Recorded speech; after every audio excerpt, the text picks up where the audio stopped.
What's up YouTube? It's your boy Nash here. Welcome back to the channel.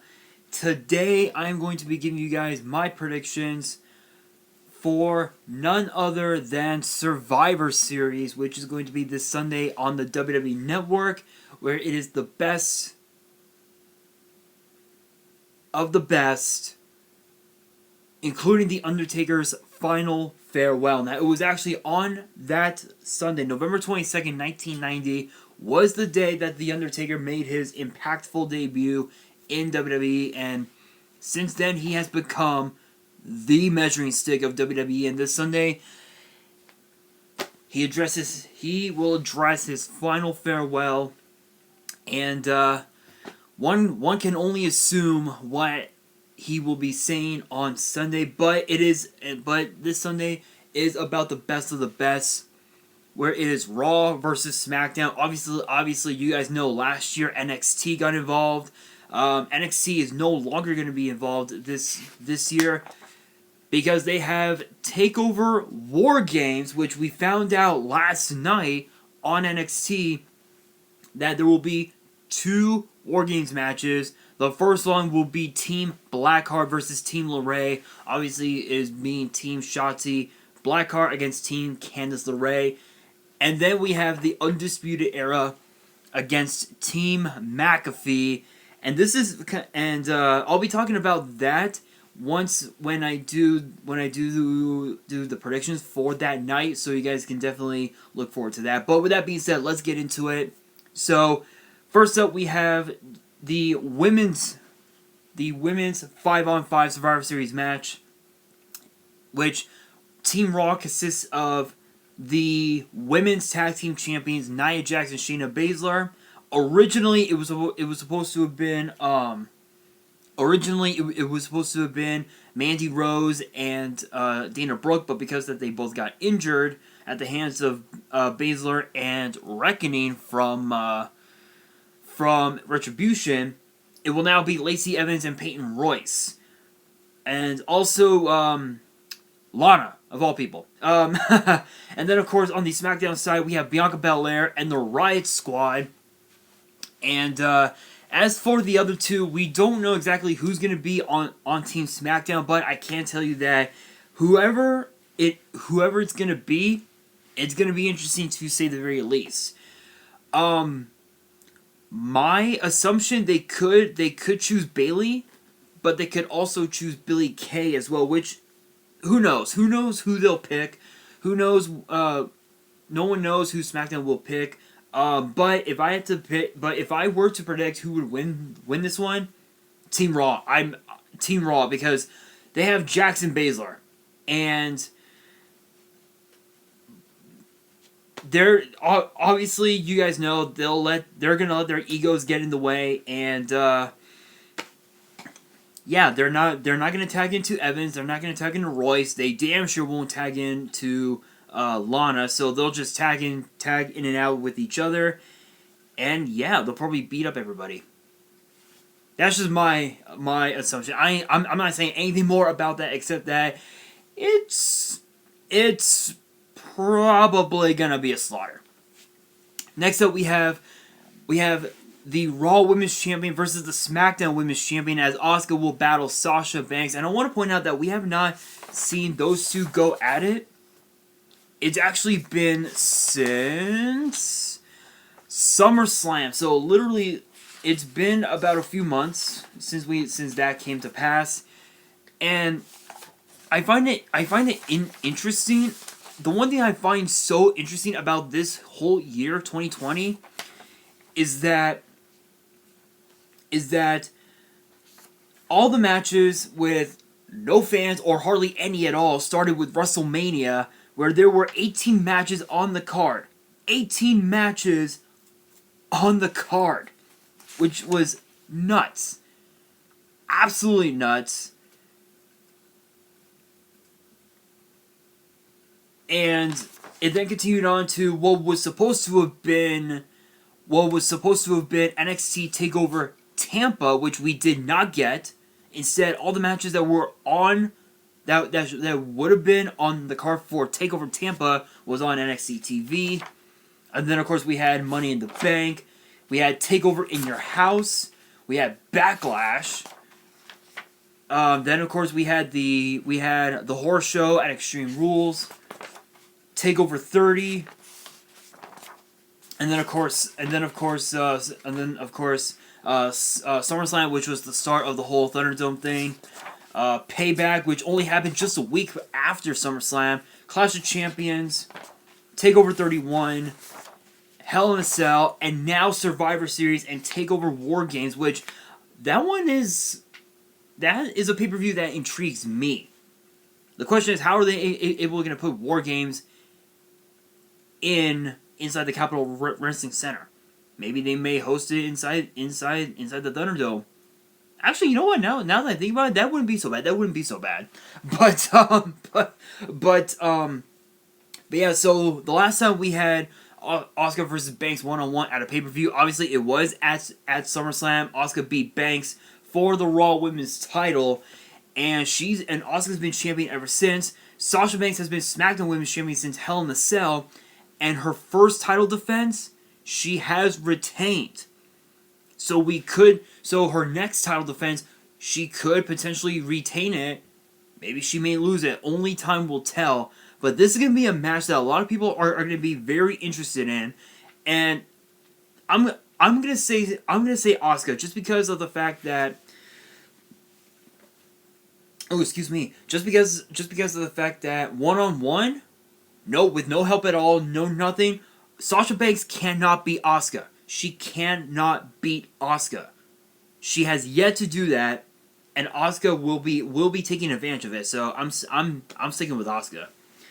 Next up, we have the WWE Champion versus the Universal Champion as Drew McIntyre, who just this past Monday on Raw regained the WWE title. He will be going up against the Tribal Chief, the Universal Champion, Roman Reigns. This is going to be a very interesting matchup because over the last few years, ever since Drew McIntyre came back to WWE, to the main roster the night after WrestleMania, a lot has happened. Hang on, let me look at my book here. Hang on. A lot has happened.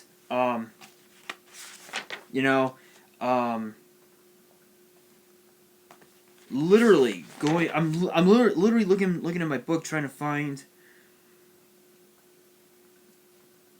some some highlighted pay-per-view matches involving Drew McIntyre since his return. Okay, well here's one. Obviously McIntyre had got involved in Dolph Ziggler's match with Seth Rollins in that Iron Man match at Extreme Rules a couple years ago. And then of course to Hell in a Cell, nope.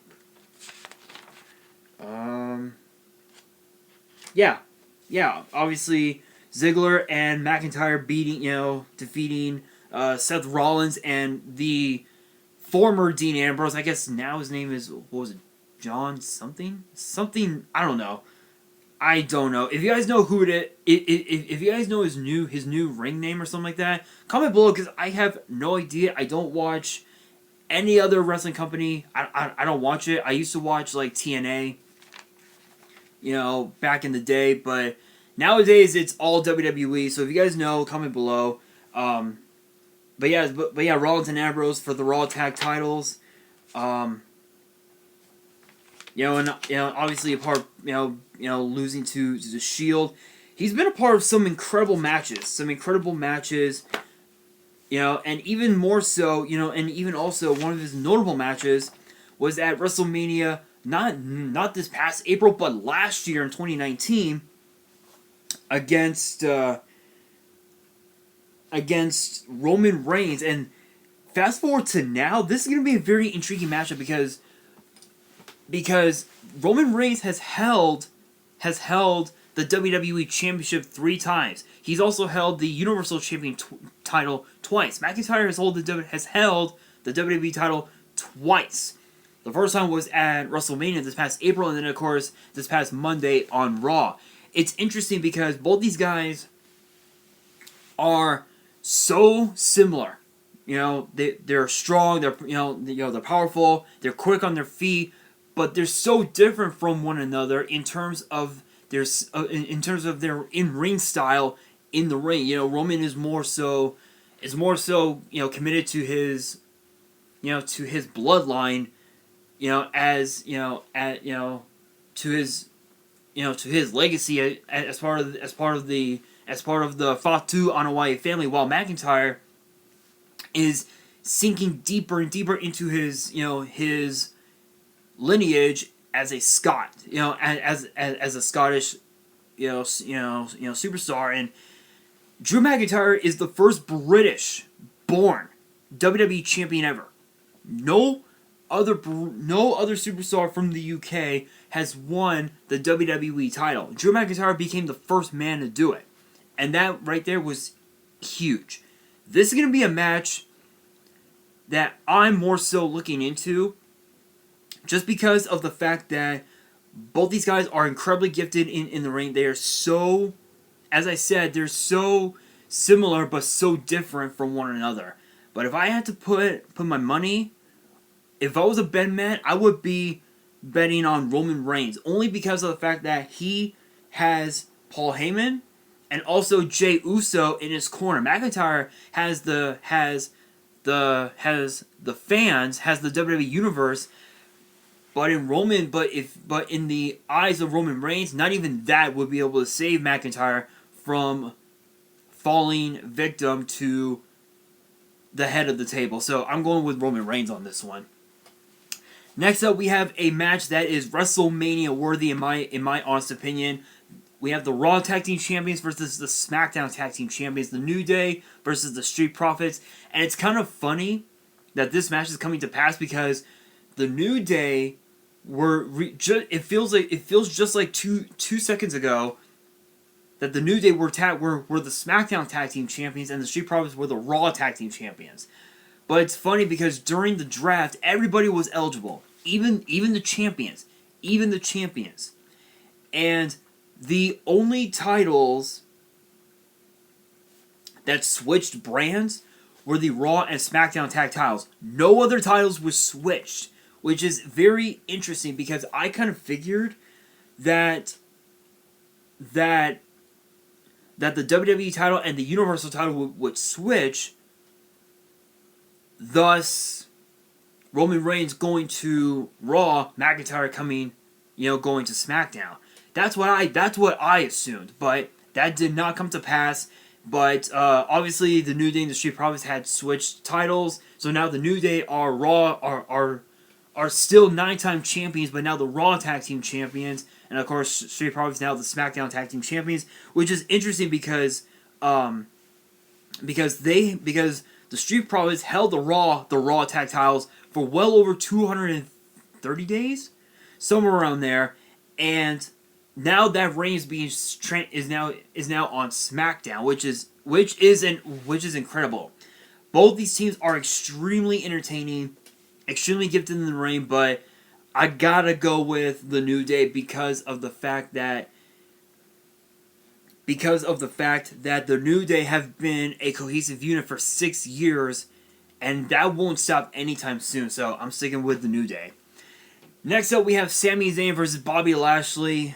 Intercontinental Champion versus United States Champion. I'm just going to go and say Bobby Lashley because, well, it's Sami Zayn. He'll run away and Bobby Lashley will catch him. Plain and simple.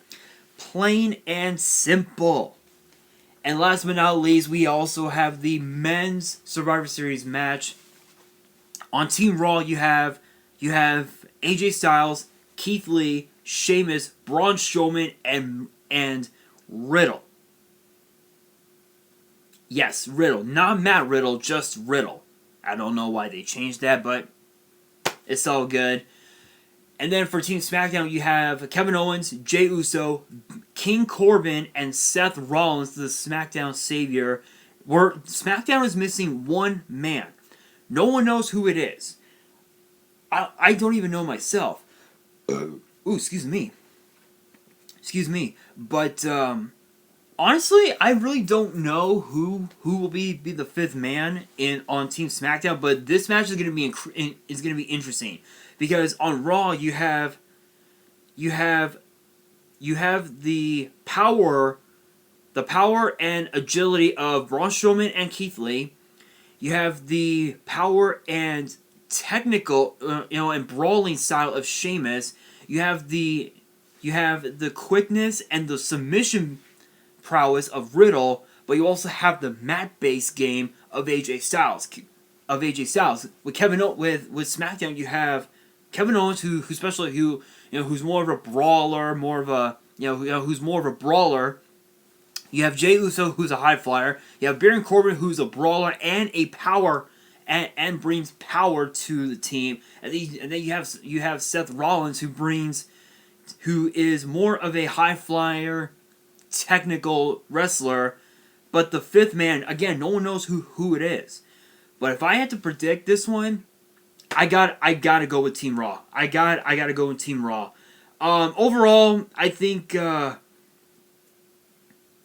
Overall, as far as who would win Survivor Series, overall, I gotta go with Raw go with Team Raw on this one. But guys, that is going to do it for this video. Question of the day: what are your guys' predictions for Survivor Series this Sunday? Let me know in the comments below, and use the hashtag Survivor Series because I'm very curious to see what you guys have to say.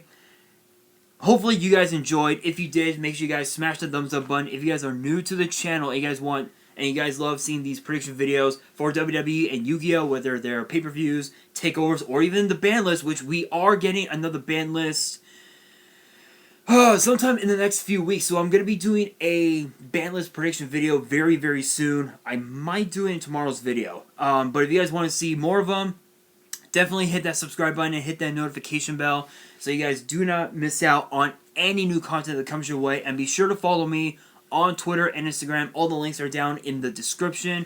And if you guys have any fan mail that you would like to send me and want me to open up on the channel, my address is at the very top of the description below. And on that, this is your boy Nash, signing out.